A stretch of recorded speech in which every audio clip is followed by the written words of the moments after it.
Good morning. It is good to see you all online today. I'm Karin Landsberg with the OUUC Tech Team. I use she, her pronouns. Welcome to all who are joining us on whatever platform you are using.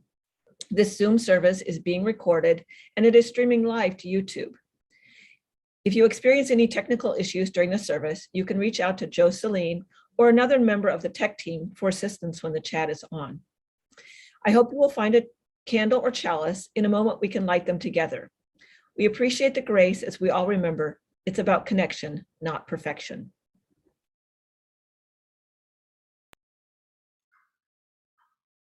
Good morning. Let's sing together. Let's sing together our morning song, Rising Green, hymn number 1068 in the Kill Hymn Book, or you can find the lyrics posted in the chat.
Good morning and welcome to the Olympia Unitarian Universalist Congregation online worship service.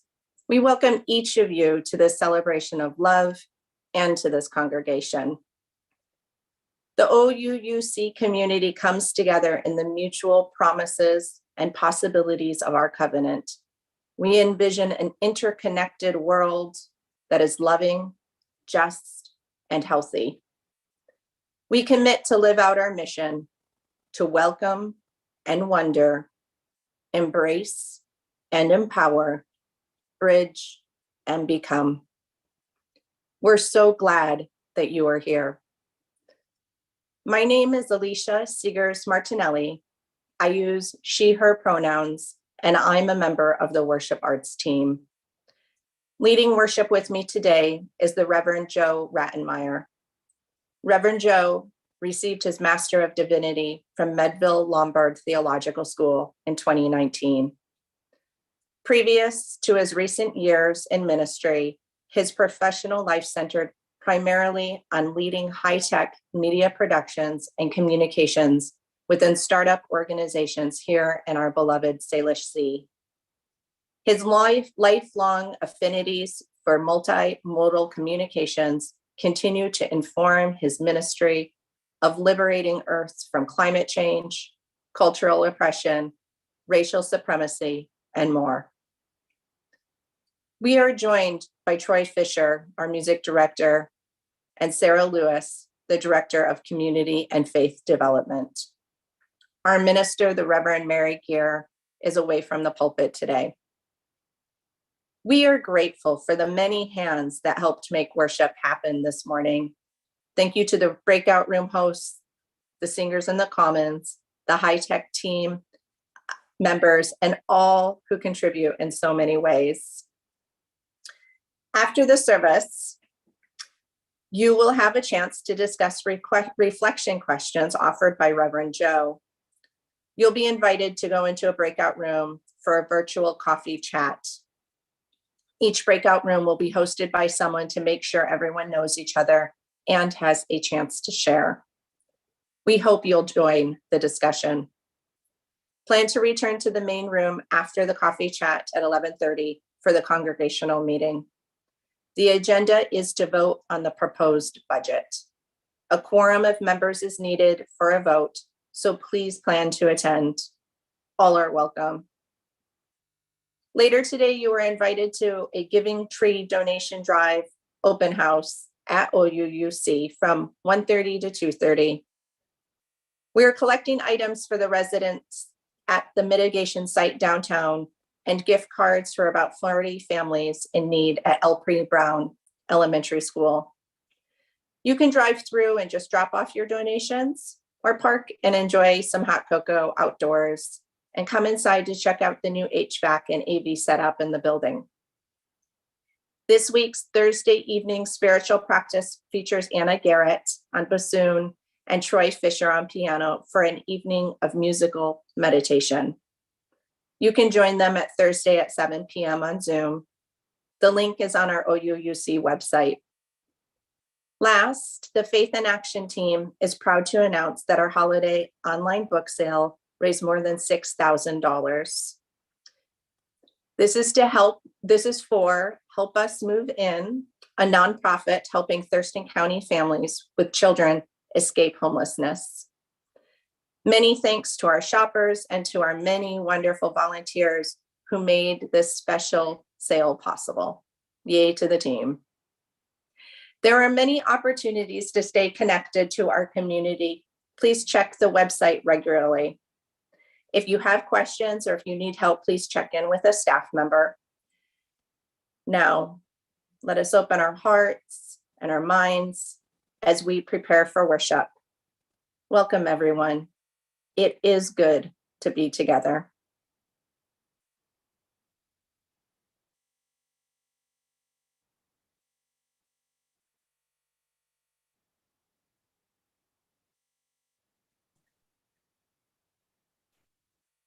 Reverend Joe, will you lead us in the chalice lighting? It is my pleasure, Alicia. This morning and every Sunday morning, we join Unitarian Universalist congregations around the world in lighting a chalice, the symbol of our faith tradition. Please join me as we light our chalices together, including those that you have at home, with these words by Bishop Michael Curry. To be a person of faith is to be the one who says, why not?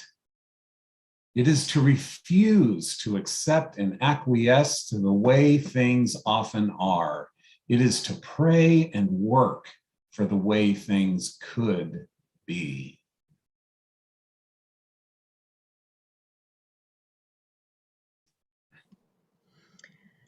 This morning marks the third Sunday of the season of Advent. We are entering a time of year where the earth grows colder, the animals begin to hibernate, and the days become shorter. Many faith traditions use fire, candles, and light as part of their celebrations this time of year. In the Christian tradition, Advent is a time of waiting for the birth of Jesus and the celebration of spiritual light. Each week until Christmas, we light a new candle on the Advent wreath. When so much asks for our attention, the lighting of one candle after another reminds us that this season must pass in its own time. Birth cannot be rushed. We have the choice to be awakened and fully inhabit the present moment. The light of Advent grows brighter and brighter as we celebrate our coming together as a community. These past 2 Sundays, we have lit candles for hope and peace. And this morning, we light the 3rd candle for joy.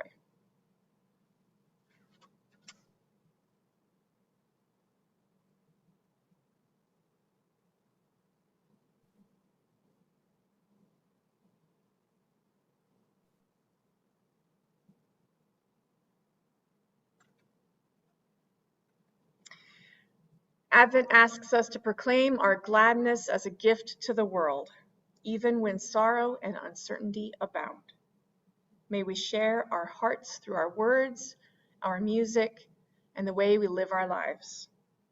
Let the fullness of our joy lead to more freedom.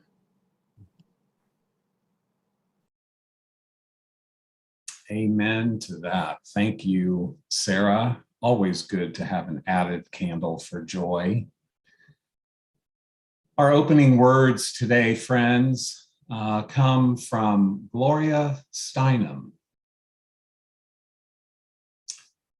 What I think we need to do is infuse every day and every action with the kind of values we hope will be in the future, with kindness, with nurturing, with dreams, ambition, using your talents, not resorting to violence, other forms of conflict resolution, with humor, with poetry, with music.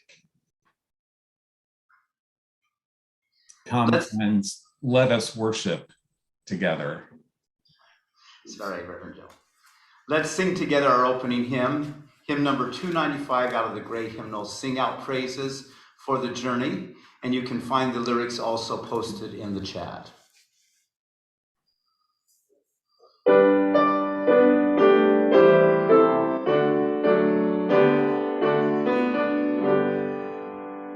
Sing out praises for the journey, pilgrims we who carry on, searchers in the soul's deep yearnings, like our forebears in their time.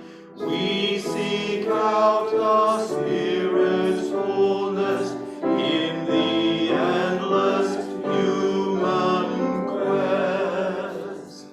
Look inside your souls, the kindling of the earth fire's pilgrims do. Find the Spirit always restless, find it in each mind and heart. Touch and hold that ancient yearning, kindling for a new found truth. Stand we now upon the threshold, facing futures yet unknown. Earth behind us, wayside hostel, built by those who knew wild roads. Guard we ere their sacred embers, carried in our minds and hearts. Thank you for singing. The story that I have for you today was written by Aaron McImris, and it's titled The Broken Flute. Now, being sick or injured is never fun, And being in the hospital when you're sick or injured can also be lonely and scary. There are actually ministers who work in hospitals just to visit with people who are there having these feelings of being scared or lonely. They come and sit with people, listen, talk, maybe pray or sing or hold hands. And these ministers who work in hospitals are called chaplains. And this story is about one such chaplain named Emily.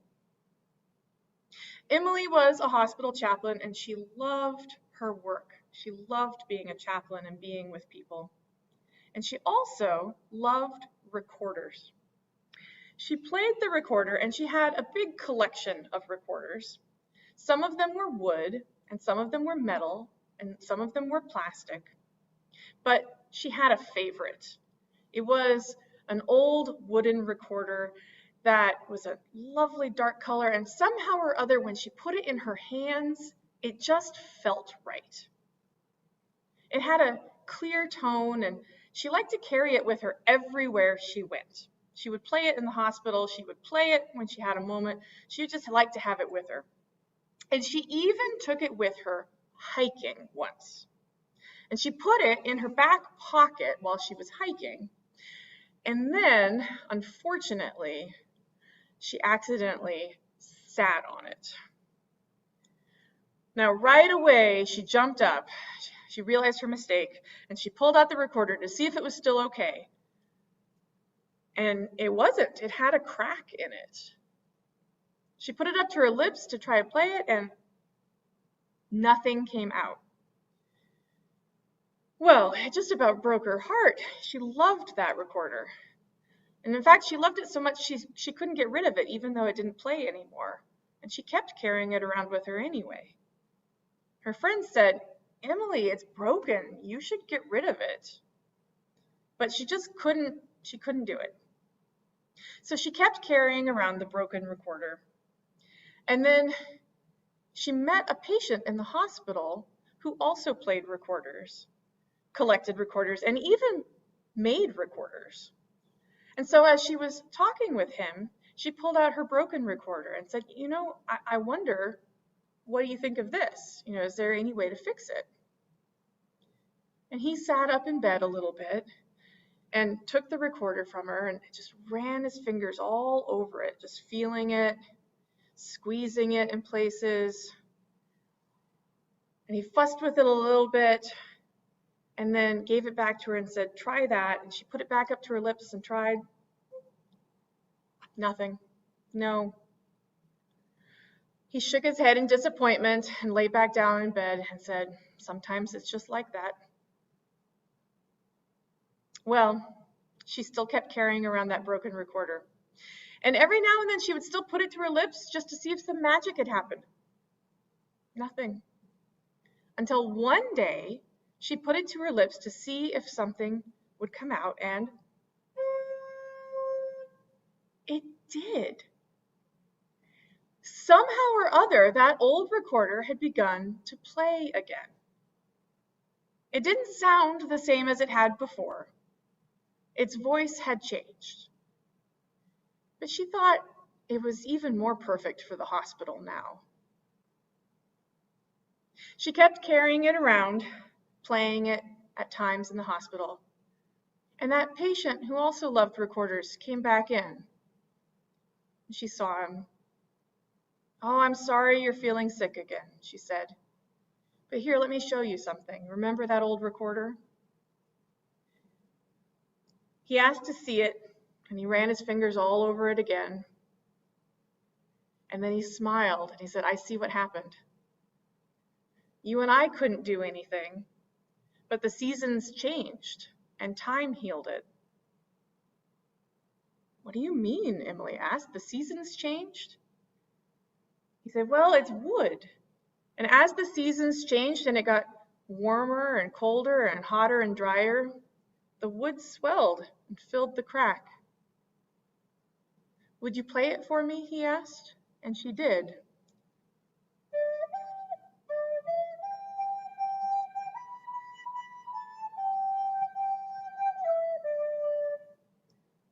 and they smiled. He said, "You know what? I think the broken flutes have the most beautiful voices, just like the people." Thus ends our story.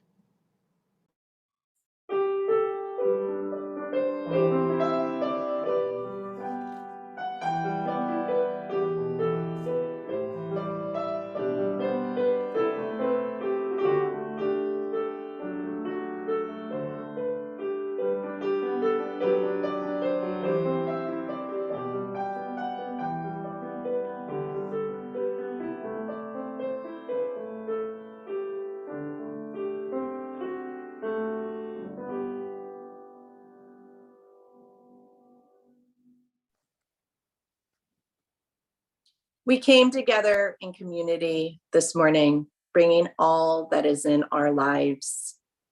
In this space, we draw on the strengths of our community to hold all that we bring here with us together. In this spirit space, we share from our hearts what brings us joy and sorrow, and what brings us worry and delight, what makes us afraid, and what makes us dance. Let's open our hearts to the complexity of life, our own and others. If you would like to send in something to share, please look for the link on the online worship page in the OUUC website, and we'll bring it into the service next week. You will hear a drum beat as we share today. It brings into our awareness that all of our individual hearts beat, and together we create the heartbeat of our community. Right now, I invite you to take a breath as we open our hearts to receive the complexity of all that is in our lives and our community today.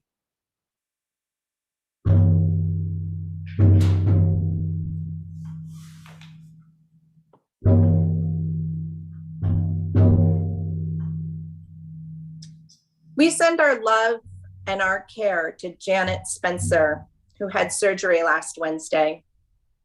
She's doing fine, dealing with lots of pain and recovering at home. Janet, we send you wishes for a full and speedy recovery. Sarah Lewis is happy to share that she had her ordination review panel on Friday and was approved for ordination by the Chaplaincy Institute. The ordination itself will be in April. Sarah is grateful for all the support and encouragement she has received on this journey from everyone at OUUC. Congratulations, Sarah.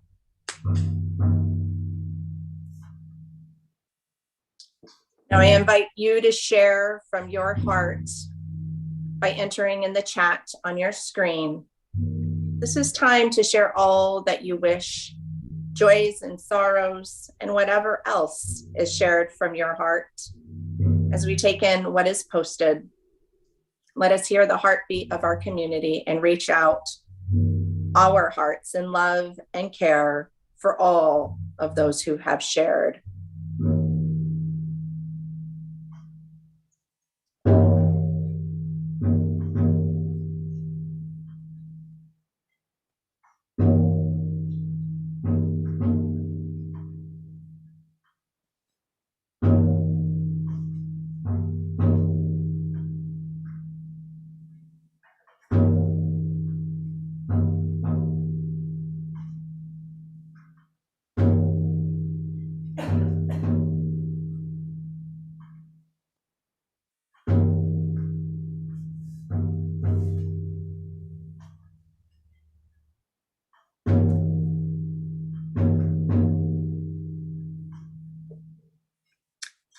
We place a stone in the water for all that has been shared from the heart, a stone holding the complexity of our lives, held in the water of community.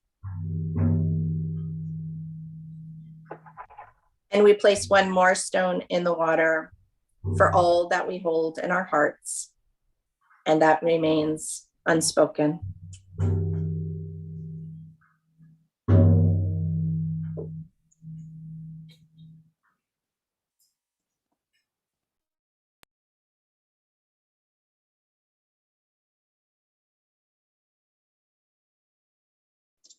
You're muted, Reverend Jones.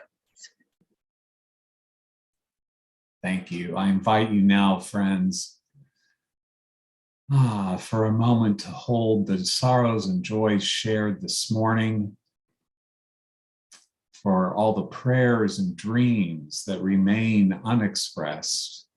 We, this community of empathy, hold loving silence together.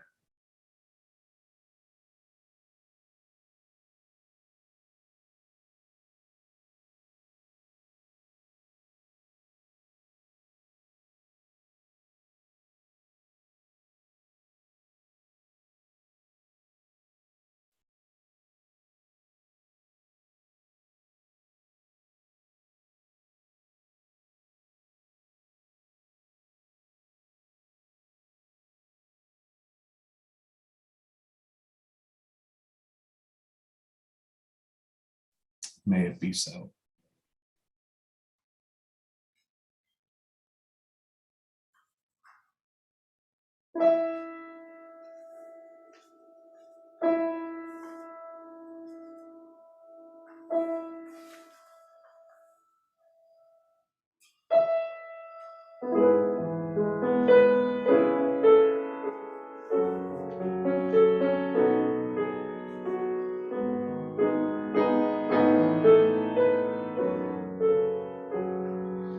Let's sing together hymn number 1064, Blue Boat Home. You can find the lyrics posted in the chat.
All we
Our prayers and meditations deepen our gratitude for what we know as sacred in our lives and in this world.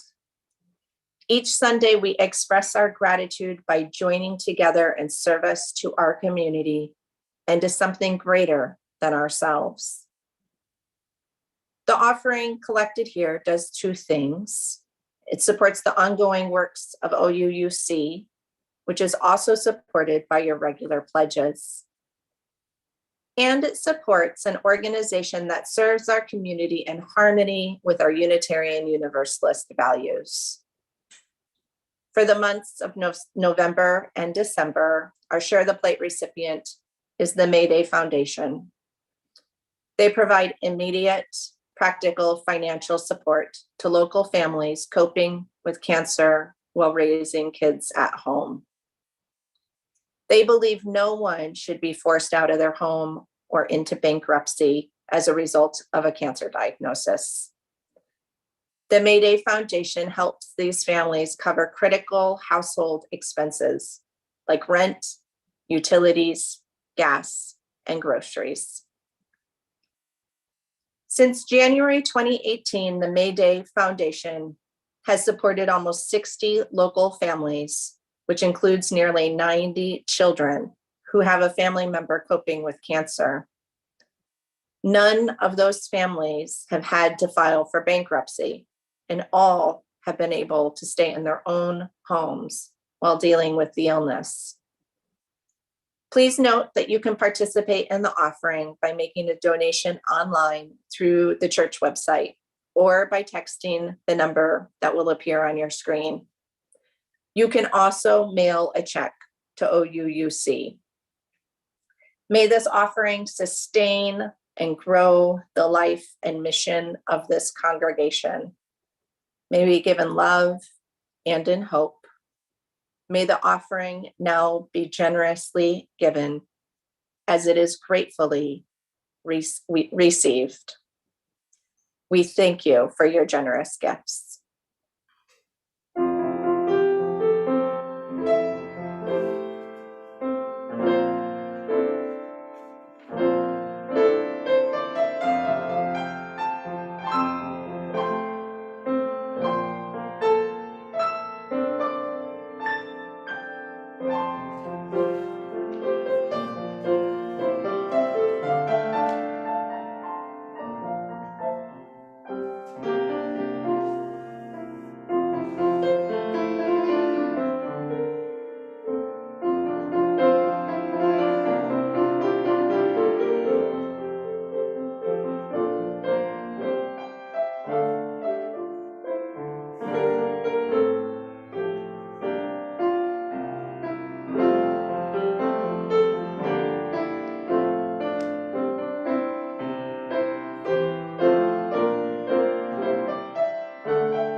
Well, thank you, Troy, for those beautiful musical inspirations.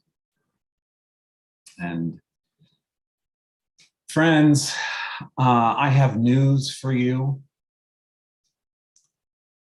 We are living.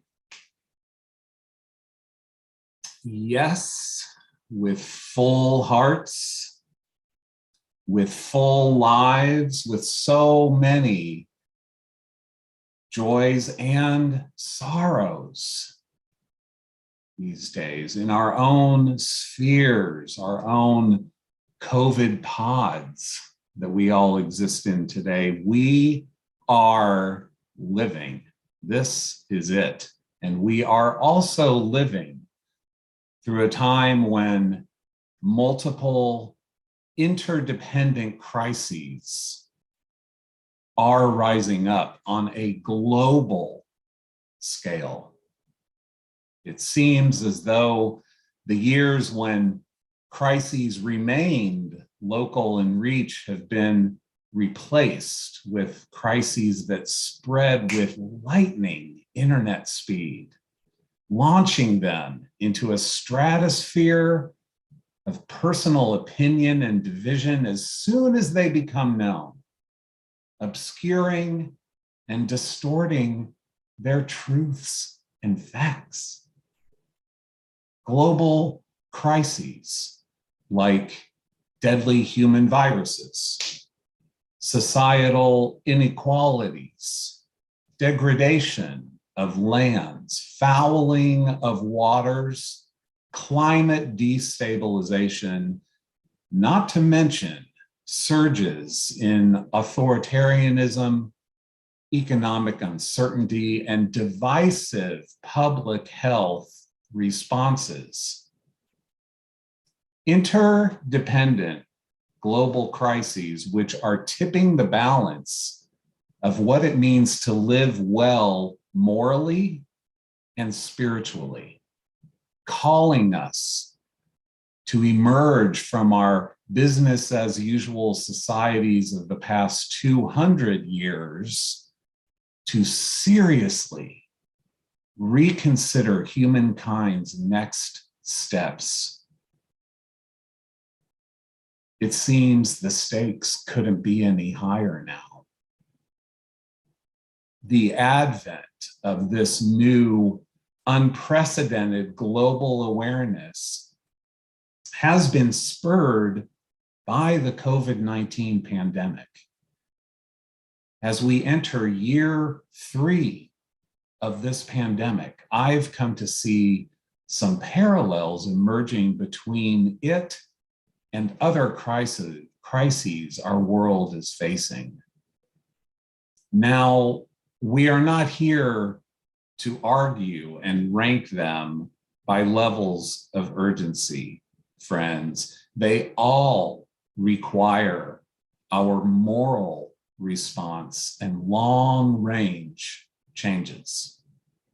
They all need to be guided by science and fact to protect the most vulnerable among us. But most of all, they all require a new moral will to make fundamental changes and sacrifices so that all of creation can once again thrive. There is always freedom to be gained by uncovering the uncomfortable truths of any crisis, no matter how small or large.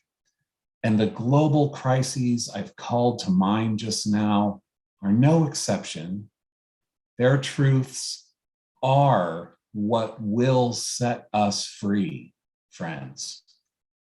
Because when you think about it, the COVID pandemic has been leading humankind to a deeper understanding of the ties that bind us all on a global scale. I believe this pandemic is the crisis which is helping us snap out of our complacencies and generate new moral actions to change the largest public health threat humankind has ever created, the climate crisis.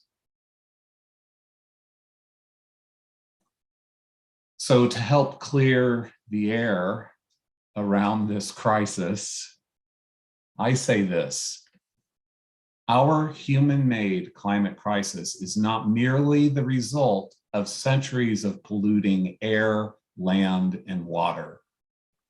Climate change is the result of centuries of polluting our collective moralities, which compel us to treat this planet like a toilet.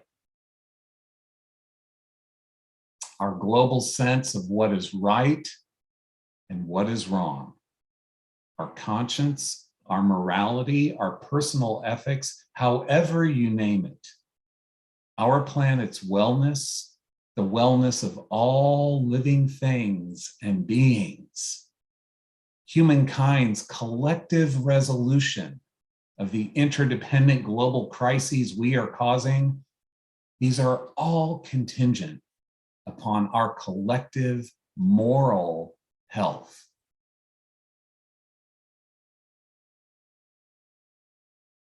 We have become focused on our moral sense of what is right and what is wrong during this planetary virus disaster. And where is our focus on our moral sense of right and wrong during this planetary climate disaster? Because one thing we know is that maintaining our centuries-old business as usual systems will only accelerate moral and ecologic catastrophe. Fact, friends.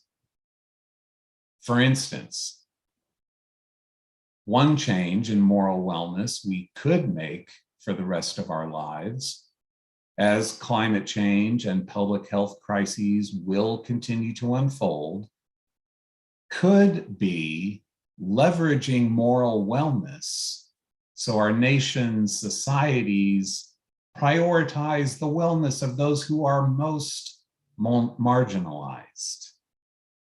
That's one instance, one example. One lesson I see us rapidly learning from the COVID pandemic is how well-resourced, equitable systems of response with resilient, essential workforces can and do protect us from the crises we create. And well-resourced, resilient, essential workforces will also help us change climate change. Our nation's austerity measures that have severely limited international systems of response will have to reverse their moral stance of, say, dirty profits over clean profits, so we can change climate change. We can do this, friends. We have been doing this for 2 years now. The global pandemic has forced us to rapidly change our behaviors in order to protect ourselves and our neighbors. With that same lightning internet speed, we have changed simple personal behaviors in order to have massive global effect on this virus. Climate change presents a slower, longer-term, multi-generation threat to our physical and moral health, but a rapid, sustained change in some simple personal behaviors can alter it all.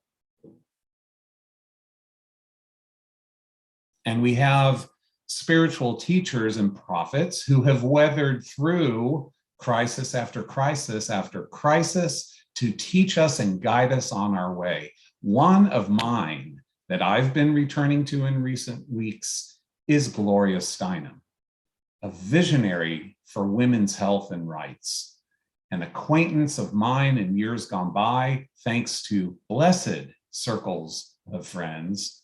Gloria's wisdom and revelations have inspired me since I was a teenager.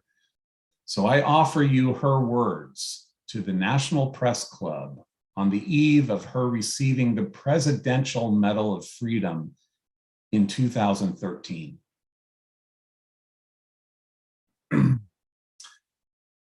We need to worry less about doing what is most important and more about doing whatever we can. Those of us who are used to power need to learn to listen as much as we talk, and those with less power need to learn to talk as much as we listen.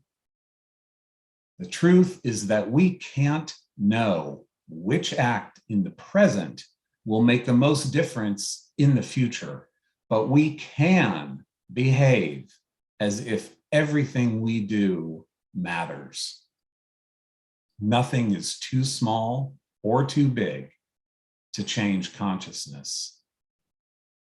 All together, we are changing from a society whose organizing principle is the pyramid or hierarchy to one whose image is the circle. Humans are linked, not ranked. Humans and the environment are linked, not ranked. And remember, the end doesn't justify the means. The means are the ends. If we want dancing and laughter and friendship and kindness in the future, then we must have dancing and laughter and friendship and kindness along the way. At my age, in this still hierarchical time, people often ask me if I'm passing the torch. I explain that I'm keeping my torch, thank you very much, and I'm using it to light the torches of others. Because only if each of us has a torch will there be enough light. Thank you, Gloria. Friends, global crises like climate change and pandemics offer us opportunity to restore our sense of interdependent humanity and moral wellness.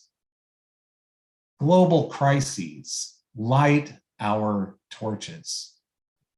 Global crises compel us to change rapidly and responsibly and realize what is most important: the health and safety of all living things and beings on this planet. The truth is that compared to only 2 years ago, we are overcoming the COVID pandemic thanks to vaccination science and prevention education. Let us hold that, friends, as proof that we can change behaviors rapidly to change climate change as well. It takes our gatherings in circles of trust. It takes acting on whatever we can in our personal sphere. It calls us to use the power and light of our torch to light the torches of others. That is a path for our emerging planetary wellness and morality. So friends, as this beautiful planet spins us through these longest nights of the year, as it spins us through the holidays of Hanukkah, Christmas, New Year's Eve, and more, as we find ourselves with more time at home, but perhaps less time with those we love due to another COVID variant, will you please join me in the spirit of prayer? Let us acknowledge, as one beloved community among many, that we have this church to hold us as we spin through dark nights toward blessed day, to support one another as we continually awaken to truth, extending open hands in service to truth. We have love here in this church of the God of our understanding, beloveds, in the love and reverence now emerging between one another, right now, in this moment, emerging.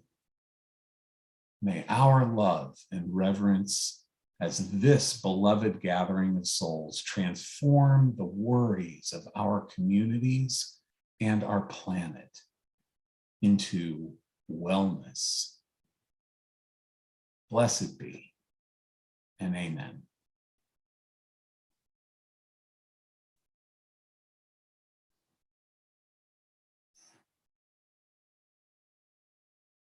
And continuing in the spirit of prayer, friends, I invite you to extend this moment of quiet reflection on all that's been shared in this service today,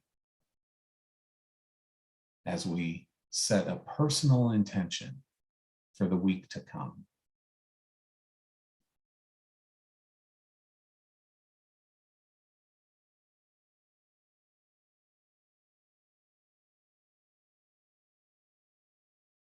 May it be so.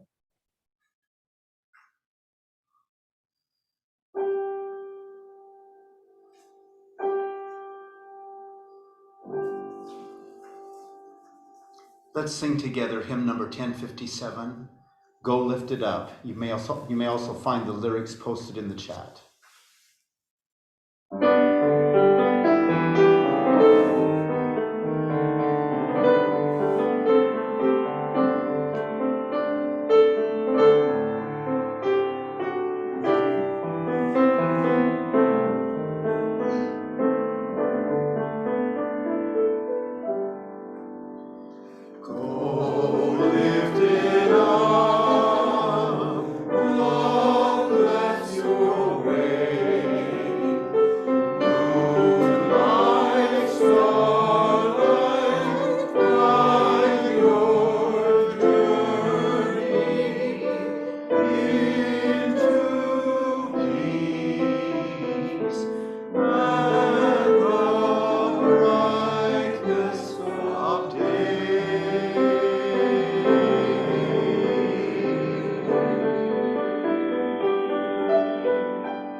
Friends, as our worship time together draws to a close now, we extinguish our chalices in the sanctuary and at home, and our Advent candles with these words.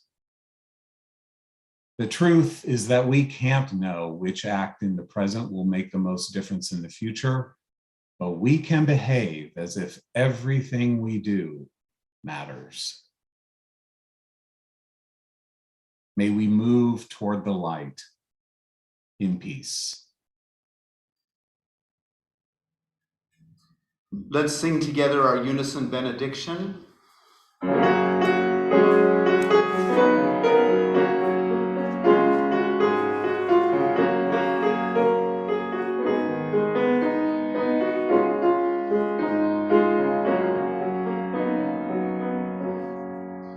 We are part of the web of life. We are part